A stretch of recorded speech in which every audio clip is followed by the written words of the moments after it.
आज का हमारा टॉपिक है नवग्रहों का दूसरी पुष्ट या रिश्तेदार पर असर। यहाँ पंडित जी ने लिखा है नवग्रहों का दूसरी पुष्ट या रिश्तेदार पर असर। यहाँ हम बात कर रहे हैं जिसकी कुंडली है उनके रिश्तेदार या उनकी पुष्ट यानी उनका वंश, जैसे पिता, दादा वगैरह।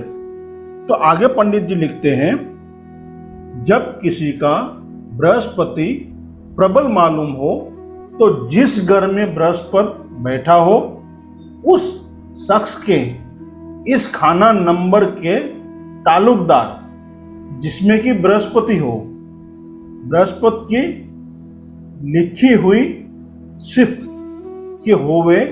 अगर बृहस्पति हो ही अपने घरों में या घर का तो उसके बावे या बाप की वही हालत होगी जो बृहस्पति की कही गई है।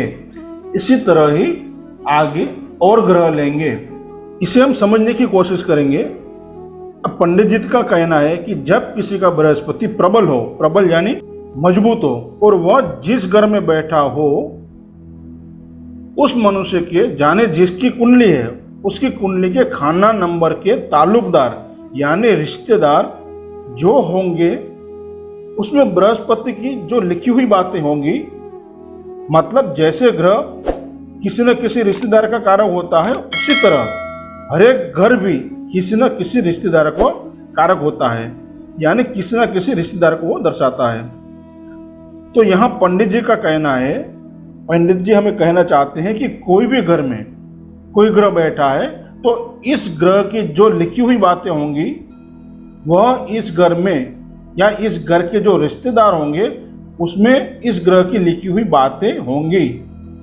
तो यहाँ पंडित जी ने हमें बृहस्पति का उदाहरण लिया है, तो कोई भी ग्रह हो सकता है यहाँ। तो ये यहाँ खाना नंबर 4 में बृहस्पति बैठा है। तो पंडित जी का कहना है कि खाना नंबर 4 के जो रिश्तेदार हैं उनमें बृहस्पति की बातें होंगी, यानी कुंडली में जैसा बृहस्पति होगा वैसा ही खाना नंबर 4 के रिश्तेदार में बृहस्पति की बातें होंगी।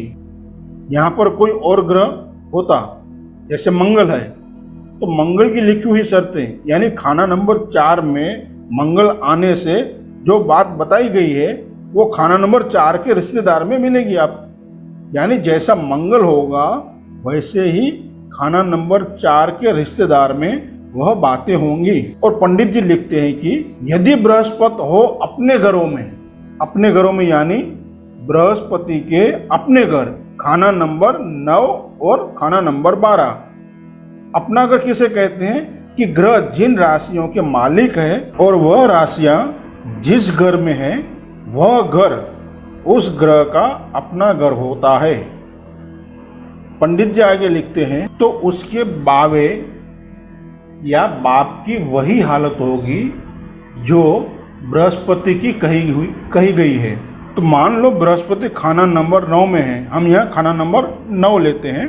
तो खाना नंबर 9 के जो रिश्तेदार हैं पिता या दादा, तो बृहस्पति की लिखी हुई बातें यानी खाना नंबर 9 में बृहस्पति के जो हाल लिखा गया है, जो हाल बताया गया है वह दादा और पिता में मिलेगी। इसी तरह अगले वीडियो में हम दूसरे उदाहरण लेंगे जो पंडित जी ने बताए हैं। धन्यवाद। जय माता दी।